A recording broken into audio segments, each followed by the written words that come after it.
Queen के सामने आ गया था जाइगू और क्वीन ने इससे कहा कि ये तुमने जो पैसे मुझे दिए थे, तुम्हें क्या लगता है मैं भिखारी हूँ? और इन्हें टेबल से नीचे गिरा देती है और कहती है कि चुपचाप इन्हें उठाओ और निकलो यहाँ से। उधर जाइगू जो अपने मोम के ख्यालों में खोया हुआ था कि किस तरह से उन्होंने इसे धोखा दिया है, वो उन्हें बार बार मॉन्स्टर कह रहा था। इन्हीं सब चीजों को सोचते हुए वो क्वीन को भी मॉन्स्टर कह देता है। इस चैप्टर की शुरुआत होती है एक फ्लैशबैक से। एक्चुअल में क्वीन यहाँ पर अपनी स्टोरी के बारे में बता रही है कि जब मैं छोटी थी हर कोई मुझे यही कहता था कि मैं मुंह में सोने का चम्मच लेकर पैदा हुई हूँ। एक फेमस बिजनेसमैन ग्रुप, वाई के ग्रुप, इतने बड़े एम्पायर को संभालने की जिम्मेदारी मेरे ही कंधों पर थी। मैं जो 5 साल की उम्र तक ये भी नहीं जानती थी कि मैं एक लड़की हूँ, मुझे एकदम लड़कों की तरह ही बड़ा किया गया क्योंकि मेरे ऊपर सारी रिस्पॉन्सिबिलिटी थी। मुझे हर वो चीज़ सिखाई गई जो एक बहुत ही बड़े एम्पायर को संभालने वाले हेयर यानी कि उनके वारिस को सिखाई जाती है। किसी भी लड़के से कहीं ज़्यादा काबिल मैं थी। 5 साल की उम्र तक मैं नहीं जानती थी कि मैं लड़की हूँ और फिर एक दिन अचानक से मेरा छोटा भाई पैदा हो गया। मेरी सारी रिस्पॉन्सिबिलिटी उसके कंधों पर आ गई। मैं खुश तो थी लेकिन दुखी भी थी कि ये सारी चीज़ें अब उसे संभालनी होगी, उसे ये सारी जिम्मेदारी अपने कंधों पर लेनी होगी। बट अब मैं बिल्कुल लड़कियों की तरह जी सकती थी। मैं खुश हुई कि अब मैं स्कर्ट्स पहन सकती हूँ, अपने बालों को लंबा कर सकती हूँ और एक लड़की की तरह जी सकती हूँ। मैं उन दिनों बस 10 दिन ही स्कूल में जाया करती थी, बाकी सब की तरह मैं रोज़ स्कूल नहीं जा सकती थी, मुझे और भी काम करने होते थे। मैं बस 10 दिनों के लिए स्कूल में जाया करती थी। एक महीने में वहाँ पर एक लड़का था जो मुझे बहुत ही ज़्यादा पसंद था और ये उस दिन की बात है जब उसका बर्थडे था। वो क्लास में हर एक को बुला रहा था। तब मैंने भी उससे कहा कि क्या तुम मुझे नहीं बुलाओगे? बट उस लड़के ने मुझे साफ साफ मना कर दिया कि क्या मैं तुम्हें क्यों बुलाऊंगा, आखिरकार तुम एक महीने में बस 10 दिन तक ही स्कूल आती हो, तुम मेरी दोस्त भी नहीं हो, मैं तुम्हें क्यों बुलाऊं, मैं तो तुम्हें सही से जानता भी नहीं हूँ, वैसे तुम एक लड़की हो। हाँ, आज ही मुझे पता चला जब तुम ये स्कर्ट्स पहन कर आई हो। इससे पहले तो तुम हमेशा पैंट्स में घूमती थी। ये पिन्स तुम्हारे बालों में कितनी अजीब लग रही है। मुझे तो पता ही नहीं था कि तुम एक लड़की हो। तब यहाँ पर क्वीन बता रही है कि उस वक्त उस लड़के की बात सुनकर मुझे बहुत ही ज़्यादा बुरा लगा था। जाए है यो, उसने मेरी फीलिंग्स को हर्ट किया था। मैं उसके लिए गिफ्ट लेकर गई थी लेकिन वो मेरा सबके साथ मिलकर मजाक उड़ा रहा था। उसने मेरे साथ ऐसा क्यों किया? तभी हम देखते हैं कि उस दिन जब क्वीन अपने घर पर जाती है, ये अपने ड्राइवर यानी कि अपने नौकर या फिर बॉडीगार्ड जो भी कहो, उसे बताती है कि उस लड़के ने मेरे साथ ऐसा क्यों किया, क्या मैं कोई मॉन्स्टर हूँ जो वो मुझे इस तरह से ट्रीट कर रहा है? क्वीन कहती है कि जिंदगी आगे बढ़ जाती है। फिर वो वक्त आ जाता है जब मैं मिडिल स्कूल में पहुंच गई थी। मिडिल स्कूल का दिन था। फाइनली मैं उस लड़के से दोबारा मिली, जाहे यो। मैं तो उसे पहले ही नज़र में पहचान गई थी लेकिन उसे काफ़ी वक्त लगा मुझे पहचानने के लिए। उसने मुझे पहचाना और ये कहा कि तुम वही लड़की हो ना जो हमारे स्कूल में पैंट्स पहनकर आती थी, इंग यून। सो गाइज, क्वीन का असली नाम है इंग यून लेकिन इसे क्वीन के नाम से ही बुलाते हैं सब। तब क्वीन आगे बताती है कि उस दिन जाए ने जो मेरे साथ किया उसके बाद से मुझे हमेशा बुरा ही लगता है।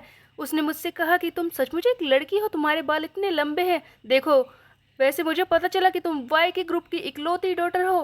क्या बात है, तुम तो काफ़ी ज़्यादा अमीर हो।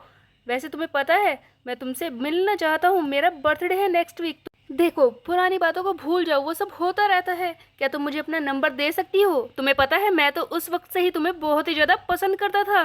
तब क्वीन को समझ में आता है कि ये कितना बड़ा झूठा है।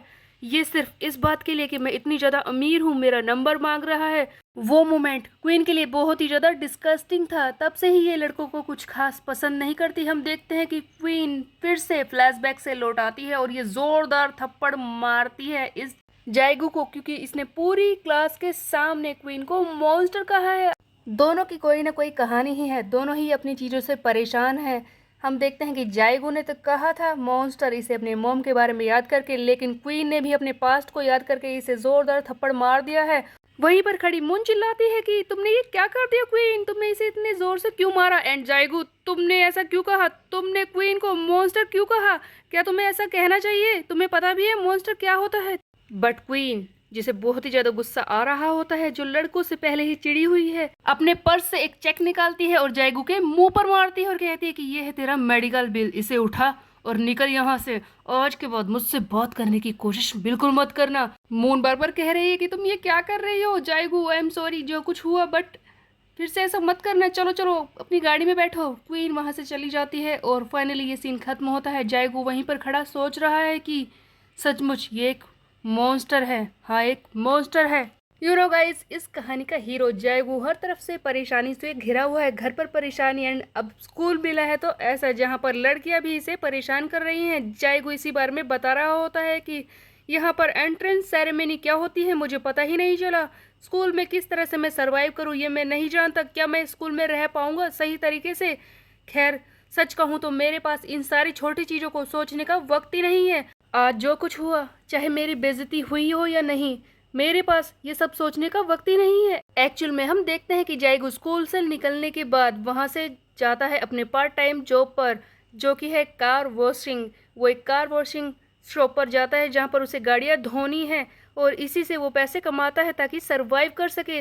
तब जाएगू बता रहा है कि मेरी ज़िंदगी एक वॉर है जो मुझे रोज़ लड़नी पड़ती है। मेरे पास ऐसी छोटी छोटी चीज़ों के बारे में सोचने का वक्त नहीं है। मुझे सब कुछ करना है अपने भाई और बहन के लिए। सो गाइस, इसके दो छोटे सिबलिंग्स, एक ब्रदर है एक सिस्टर। वो गलती से मैंने पहले चैप्टर में दोनों को सिस्टर बोल दिया था। वैसे अच्छा ही होगा कि मैं ये जॉब छोड़ दूँ, मैं स्कूल छोड़ दूँ और घर पर ही रहूँ। इससे मैं उनका ठीक तरह से ध्यान रख पाऊँगा। बट अगर ऐसा हुआ तो मैं आगे चल के कोई भी ढंग की नौकरी नहीं पा पाऊँगा। मैं उनको अच्छी तरह से कमा कर नहीं खिला पाऊँगा और शायद बिना जॉब के सरवाइव करना मेरे लिए और ज़्यादा मुश्किल होगा। इसीलिए मुझे किसी तरह से डिग्री तो हासिल करनी ही होगी, किसी तरह से मुझे अपनी पढ़ाई को पूरा करना ही होगा। इसीलिए मैं दिन रात काम कर रहा हूँ ताकि उन्हें एक बेहतर भविष्य दे सकूँ। नो स्कूल नो जॉब, ये सब मैं अफोर्ड नहीं कर सकता। वैसे भी इस स्कूल से मुझे 3 साल की पूरी स्कॉलरशिप मिली है, इसे मैं किसी भी कीमत पर नहीं खो सकता। इसीलिए मुझे यहीं पर सरवाइव करना होगा। हम देखते हैं कि जाएगू अपना कार वॉशिंग का काम पूरा करके रात के 1 बजे, यानी कि जिसे कह सकते हैं कि सुबह के 1 बजे जाता है अपने घर पर। उसके दोनों भाई बहन सो चुके हैं। तब जाएगू को बहुत ही ज़्यादा बुरा लगता है इधर उधर की चीज़ों को देखकर जो मैसी पड़ी हैं। उसके भाई बहन जो छोटे हैं वो फास्ट फूड खाकर सो चुके हैं। तब जाएगू कहता है कि मैं जानता हूँ कि रोज़ रोज़ इस तरह से फास्ट फूड खाना, उस पर सरवाइव करना बेकार है, ये इनकी हेल्थ के लिए भी बुरा हो सकता है। बट मेरे पास कोई ऑप्शन नहीं है। आखिरकार मैं क्या करूँ? मुझे इनके लिए दिन रात मेहनत करनी होगी। मैं जानता हूँ कि मैं अपने काम के चक्कर में कई बार इन्हें नेगलेक्ट कर देता हूँ और इन्हें घर पर इस तरह से अकेला छोड़ना बहुत ही डेंजरस हो सकता है, लेकिन मेरे पास कोई ऑप्शन नहीं है। तब जाएगू अपने छोटे भाई बहन के पास आकर बैठता है और कहता है कि तुम्हें कंफर्टेबल करने के लिए जो कुछ मैं कर सकता हूँ। जाएगू शावर लेता है और बाहर आता है। फिर वो अपनी पैंट की जेब से वो चेक निकालता है जो कि क्वीन ने इसके मुंह पर फेंक कर मारा था। तब इसे देखकर जाएगू सोच रहा होता है कि क्या 10,000 वॉन, इतने सारे पैसे उसने ऐसे ही फेंक दिए? पता नहीं वो कितनी रिच होगी। इस तरह से उसने मेरे मुंह पर ये पैसे फेंक दिए बिना किसी हेजिटेशन के। सचमुच वो बहुत ही ज़्यादा रिच होगी। मैंने उसे मॉन्स्टर कहा, वैसे गलती तो मेरी ही थी। कल जाकर ये चेक वापस कर दूंगा। जाएगू ये सब सोच ही रहा होता है तभी इसकी छोटी बहन जायसोम नींद में अपनी मोम को बुला रही होती है। तब जाएगू कहता है कि मैं जानता हूँ जायसोम कि तुम मोम को याद करती हो। मैं तुम्हारी माँ तो नहीं बन सकता, लेकिन मैं नहीं चाहता कि तुम उनके बारे में सोचो। कम से कम आज की रात मैं मोम के बारे में सपने नहीं देखना चाहता। वो सचमुच बहुत ही ज़्यादा बुरी हैं जो हमें छोड़कर चली गई। और ये कहकर जाएगू सो जाता है। तो गाइज, एक तरफ है क्वीन जिसे सब कुछ सामने से ही मिला है, इतने सारे पैसे हैं, लेकिन उसकी लाइफ कुछ ज़्यादा खास नहीं है। दूसरी तरफ जाएगू जिसके पास कुछ नहीं है, बहुत ज़्यादा मेहनत करनी पड़ती है। अब ये स्टोरी किस तरह से आगे बढ़ेगी ये हम देखेंगे नेक्स्ट चैप्टर में।